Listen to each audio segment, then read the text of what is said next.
If there was a civil war in America right now, I would not be surprised. If you had a choice between a human neurosurgeon or an AI neurosurgeon, which would you choose? They don't like us. They're hiding data centers all over the world. Massive warehouses. There is a process of selling your soul. A lot of people sell their souls to an extent. We're at the dawn of the computer age. The Cold War never ended. It went digital. Welfare system, they own you. I feel like fame is a burden. It's modern day slavery. They want to dethrone America.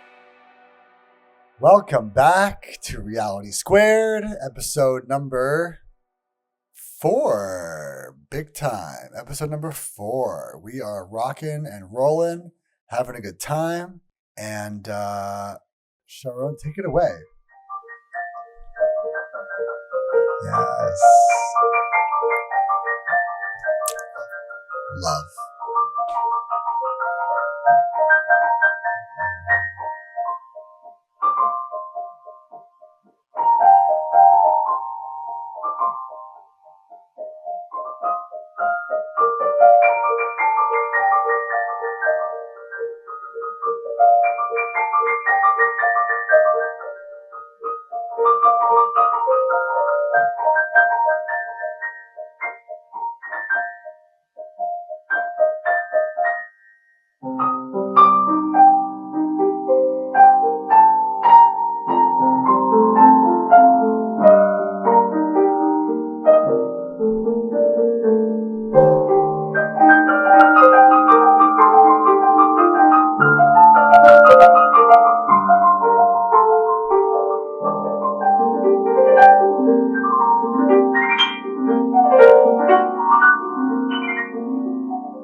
Wow, that was epic. Epic. Oh my gosh, my heart was racing. I was like, yes. Oh, how'd that feel? I don't think it felt really good. I don't know what to call it yet, though. I don't know what to call it. Maybe like, I have a few ideas, like dwelling below, to dwell below. Because it's about the light coming down to dwell in the darkest. Yeah, that's fun. Yeah. I like that. Yeah. I like that. Thank you for being such a great audience. Oh my God, thank you for... Are you kidding me? Yeah, so we were just talking outside and I had some ideas and yeah, when we talk off camera. We talk off camera a lot. That's kind of how this all started. It all started off camera. Like we were friends. We would hang out, have these kinds of conversations, and just brought it to camera and made it a little bit more appropriate and politically correct. Yeah, no, we were just having a bunch of different conversations about a bunch of different things outside. I think your know-how on business is incredible. And just what you do is so interesting. Yeah, so yeah, we were talking about what I do. So I I develop Salesforce.com applications for companies, government entities, doing a lot of integration work, custom development, data work. And it's cool. I got into doing software projects kind of earlier on in my career, kind of learned the ins and outs of doing it for big companies, and made a career out of it. And started my own business, and I've been doing it for about 15 years, and doing it on my own for about 9 years. Yeah, and it's great. I get to work with some of the biggest companies in How did you get into it? the country. I was living in Florida actually, and I got a job for Blue Cross Blue Shield of Florida, which is now Florida Blue, up in Jacksonville. And the job that I had was very much focused on Salesforce, and so I got exposed to a lot of learning and a lot of projects over the next 4 years, building out and reporting out and doing basically playing every role in the software development lifecycle around doing Salesforce projects and integrations with Salesforce. And after those 4 or 5 years of doing that from a sales and service and marketing perspective, I got hired by Accenture, which is a very large consulting company and has the biggest Salesforce implementation entity on earth, I believe, still, like well over 10,000 Salesforce professionals. Worked for them for a couple of years, did work for Pfizer and GlaxoSmithKline and EMC Dell and Stryker and some really, really large companies, kind of healthcare related for the most part. And then I started my own thing and have done work for Spotify and NBC Universal and 4 Blue Cross Blue Shield plans and Homeland Security and state governments and, so many companies, Twitter and people don't realize what a massive infrastructure is in place with these software. Software's huge. I think I read somewhere that Amazon doesn't really make a lot of money on their logistics business, their shipping business. They make a lot of their money on Amazon Web Services, which is probably the biggest platform to build and expose your applications to the internet in a secure way, right? They have like the firewalls and all that stuff, and you can build your applications and host your applications on Amazon, and you can buy bandwidth, and almost every company on earth, pretty much every big company on earth pays money for Amazon Web Services to host some or all of their stuff, their data, their applications, their stack. So Amazon itself must have a massive, massive operation. Oh, massive. I mean, AWS has data centers all over the world, massive warehouses with servers all over the world. And then Amazon has a gigantic satellite business. Like they have probably well over 1,000 satellites up in space that they lease to companies and governments. And so sometimes it surprises me when I'm looking for a certain product, like a door, and I only get limited choices when it should be like much more than that, exponential more. I don't understand how that works. Yeah, no, the Amazon algorithm is a funny thing. I'm not really an expert on Amazon, but I have some friends who are. But there's ways, like on like Google, that you can get your product to match more searches and come up higher in the search results and promote your product more, and based on popularity and how much they buy and whatever the case may be. Like there are algorithms like that for sure, but I don't think Amazon makes a ton of money on the logistics. That's what I heard, at least. Not compared to the other parts of their business. But you're saying like their online services. Oh yeah, their web host. It's web hosting. Yeah, right. Therapy. They should offer therapy, right? They should have. I mean, therapy. Do they want to dominate the whole scene? Yeah, I mean, I feel like the big guys will pick their battles. I don't think anyone wants the whole scene, right? Like,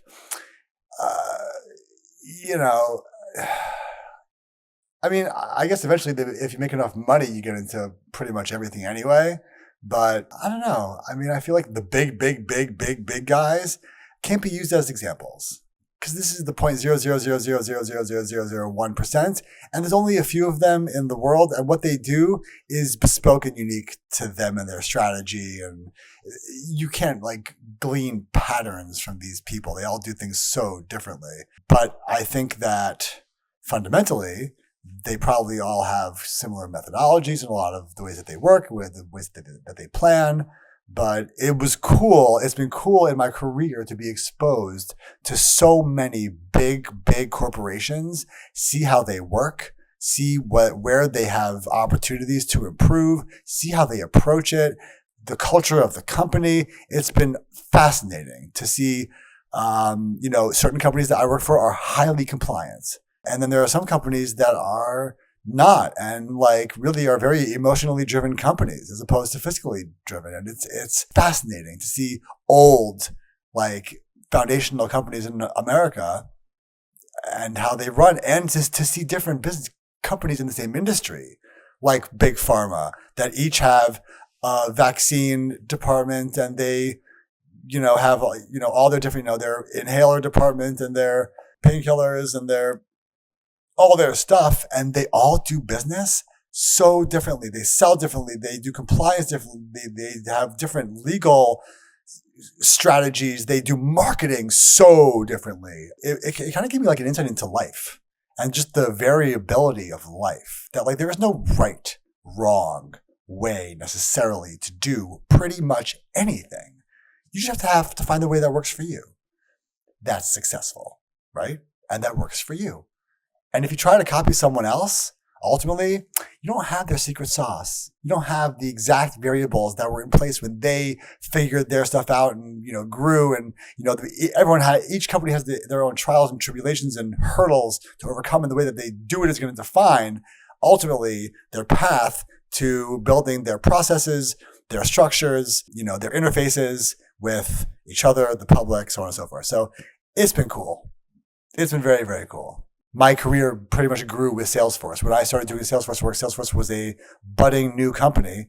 And, there's not a ton of people in the world that have, more than 15, 20 years of experience in Salesforce at that level. So it's really been a blessing, like an incredible blessing that I could not have planned for if I had tried. But I definitely have gone hard into Salesforce and all their products since I've lived the evolution of Salesforce, which has been also fascinating to see the company itself grow, and their acquisitions and their investments and their ups and downs and their challenges as well. And their ability to kind of still keep their sales up in a very ever-changing marketplace with ever-changing competition. And it's really, really been cool. But they're pretty much the top right quadrant in terms of CRM or customer relationship management in the world, as well as some of their other products are up there. Their marketing automation product is also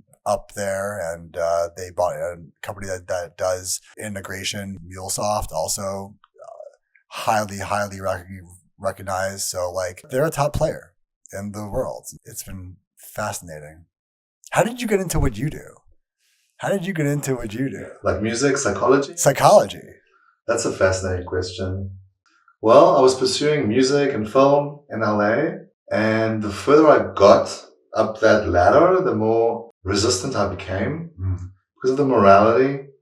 Basically the morality. I feel, even if it's not around me, it's something that I don't even know how to explain it, but I had a resistance against becoming an artist for some reason. It felt like even though the doors were opening, I didn't really want to walk through those doors. So interesting. Yeah, there was a real resistance there. That's kind of a flex too. It's like you're so talented, and probably people were interested in your talent, and you were like, you know what? I may be amazing at this thing, but it's no big deal. Yeah, I mean, I don't want to get too personal, but I mean, certain personal things happened to me that was like really kind of at a young age, made me feel I don't know if I want to pursue these kind of relationships, this kind of world, because there is a process of selling your soul. there is that, and you're faced with that. What are you willing to do to get that? What are you willing to do to get that? Yeah. And that's how you sell your soul ultimately. You know, I think a lot of people sell their souls to an extent. Like, for example, myself and what I do. Yeah, I build corporate software, but what I build is a lot of the stuff that people talk about, like the man. That's a lot of the kind of stuff that, like, you know, marketing automation, that's really selling to you in ways you don't even know and marketing to you in ways that you don't even like realize. And like, I've designed and built a lot of those types of systems and applications and structures. And I mean, I know that it's being used to make money for a company. So I'm basically saying I'm going to use my skills so that the man can go from rich to richer. Not the most lofty thing when you think about it from that perspective, but, you know, progress is progress, and we live in a capitalist society, and, you know, it adds a lot of value, and, you know, it definitely, like, I get to walk out of each of these projects knowing that I really added a lot of value and helped a lot of, you know, helped people and the company. Except when they lose their jobs. Yeah. Except when they lose their jobs. But then, I mean, but then the shareholders make more money, so I'm helping them, which sounds so shallow and so irrelevant, but it makes the world turn. Correct. Exactly. And honestly, it's a means to an end. It's a job. It's a career so that I can put food on the table and do what I need to do and fulfill my responsibilities. And so I feel like, yeah. Anyway, about your story, you didn't want to sell your soul to the devil, and so you ran out of LA like a bat out of hell, kind of. Okay. Because I love LA. I think LA is great, and I love the music scene, and I love being an artist, and I love artists. But I was on the wrong side of the fence, so to speak. How so? I would have artists come to my house who practice, you know, singers and stuff, and I'd end up counseling them because they're just, you know, they're in a weird place. They're very emotional. You know, typically somebody who wants to be famous is going to have some kind of personality issue. Okay. You know, especially the girls. The girls that are sexy and hot and they want to make it big and want to be famous, and it gets weird. Okay. You know, and I'm like morally weird? Yeah. Well, not to use that word morally weird, just like to pursue this fantasy, I think is weird. To pursue fame and fortune and to give up everything, I think is weird. Whatever the morality is, but that's not the issue. I think that what's core to me is that you should, I don't know, I'm a religious person, so I guess my core pursuit is different from that, fame and fortune. I mean, I have that conflict because I'm an artist, and so, you know, being a good artist, you know, it invites opportunity for audiences and whatever, but I don't know. I guess it could come from a more introverted part of me that I don't want to.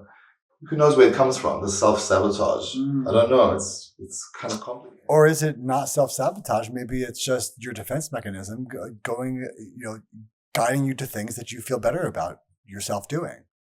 So protecting yourself. So all of that, the whole mishmash. I had a lot of success as a kid. Okay. When it was innocent, play for that. Wow. I was touring South Africa with choirs at the age of 10, you know, just accompanying. I was like, wow. It was amazing. It was really amazing. And I had success, phenomenal success until the age of 18 or 19. I was produced and, I was introduced to a whole bunch of drugs and a bunch of, you know, very inappropriate behavior. Let's put it that way.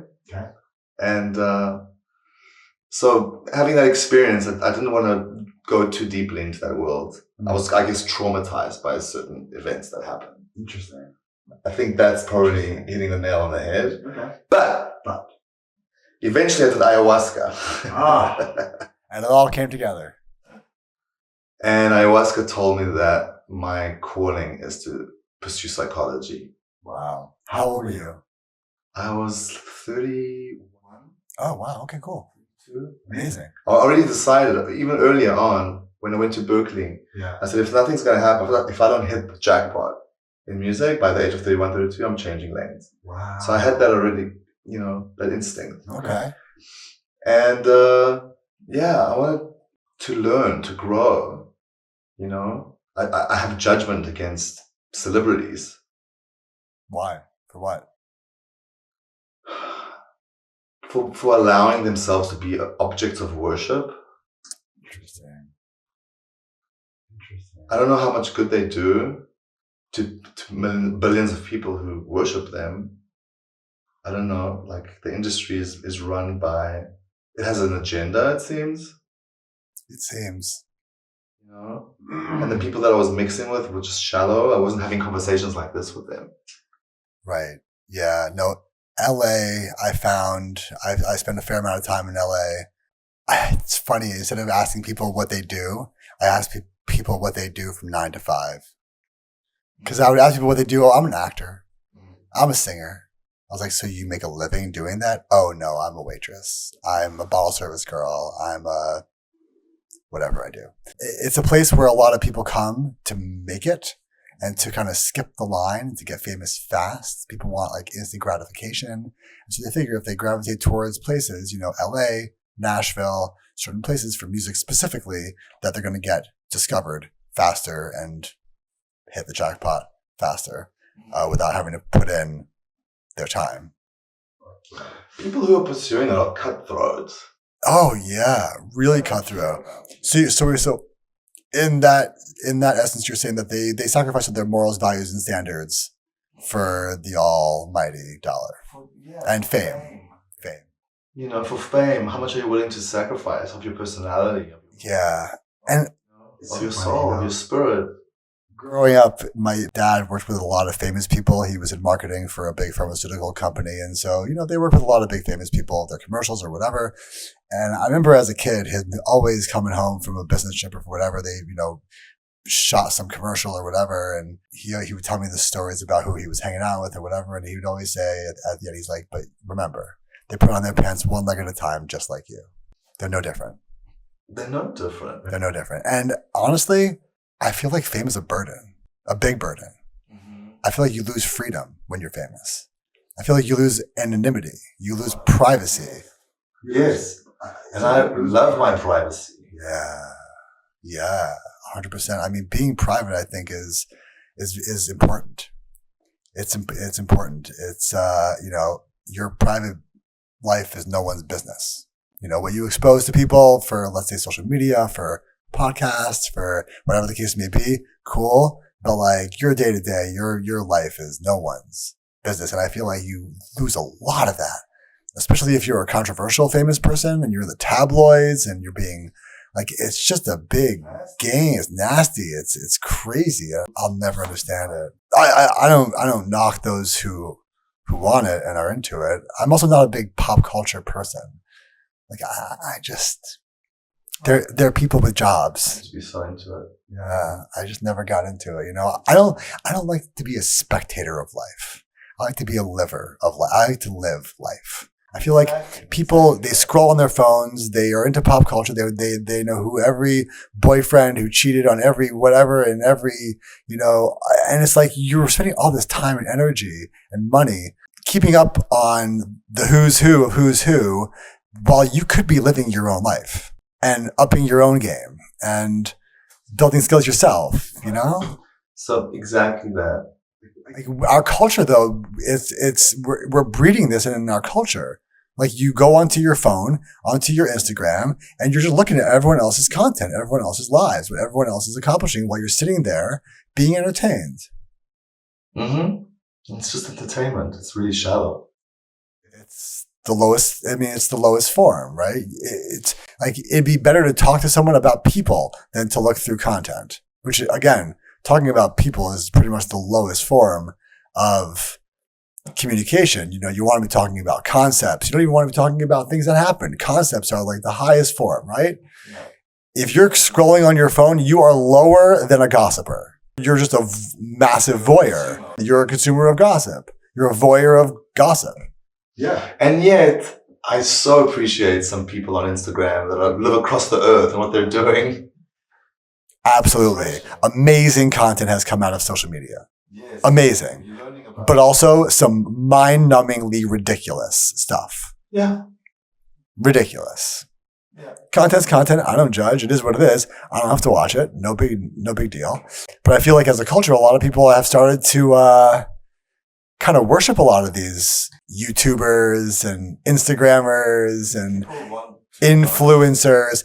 They also want to be paid for what they already kind of do. Like, how many makeup bloggers are there right now? Like, just going online and doing their makeup on their video every day and posting it. It's like, do we need another makeup blogger in the world right now? Is that going to help somebody? It's like, no, they're doing it for the money. They're doing it because it's a popular thing. A lot of women will tune in and watch if you get big, and you monetize and you make a bunch of money doing something that you already did. It's like you learned a special skill that you're like giving back to society based on something that's like a special skill. You learned how to do your makeup, and you're showing other girls how you do your makeup. I'm sure that girls would argue with me and say that it is a special skill and that she's truly giving something valuable to the world. And I mean, I guess from their perspective, I can't argue with that. Yeah, it has value, right? But people are attracted to it. They watch it. But all the little, like, I mean, I'll go to the grocery store and see some kid that looks like he's spazzing out doing some kind of TikTok video in like the aisle. And it's like, what are you doing? Like, are you having a seizure over there, bud? So there's always that, yeah. I mean, I just like. But you don't have to consume that. Oh yeah, absolutely not. Absolutely not. I don't. I just fear for the next generation.